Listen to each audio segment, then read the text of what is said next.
తను డాక్టర్ ఉమర్ ఈ ఆత్మాహుతి దాడిలో ప్రాణాలు తీసేసుకున్న ఉమర్ కలిసి we have a very bigger plan అని చెప్పింది ఆవిడ. ఏంటంటే బాబ్రీ మసీద్ డిమాలిషన్ డే నాడు 6th డిసెంబర్ నాడు మొత్తం కీలకమైన ఆధ్యాత్మిక కేంద్రాలని దునుమాడేద్దాం, బాంబులతో లేపేద్దామని చెప్పేసి 200 IEDs రెడీ చేసుకున్నారు వాళ్ళు.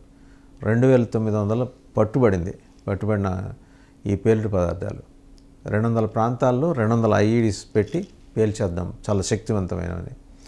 ఇమాజిన్, ఒక దేశాన్ని అతలాకుతలం చేయడానికి వాళ్ళు చేస్తున్న ఈ ప్రయత్నం వెనుక మసూద్ అజహర్ ఉన్నాడు.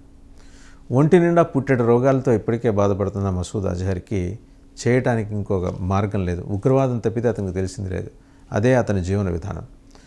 సరే, ఇతర ఉగ్రవాద సంస్థలకేమో ISI సపోర్ట్ ఉంది. తనకి ISI సపోర్ట్ లేకపోబట్టి తనను తాను ప్రూవ్ చేసుకోవటానికి ఇవాళ అనివార్యంగా ఈ 6/12 ఆయన ప్లాన్ చేశాడు.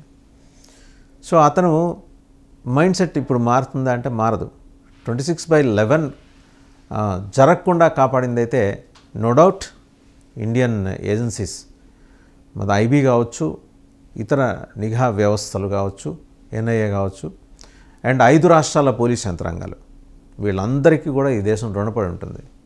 ఎంతోమంది జమ్మూ కాశ్మీర్లో అయితే ఎంతోమంది పోలీసులు వాళ్ళ ప్రాణాలు కోల్పోయారు.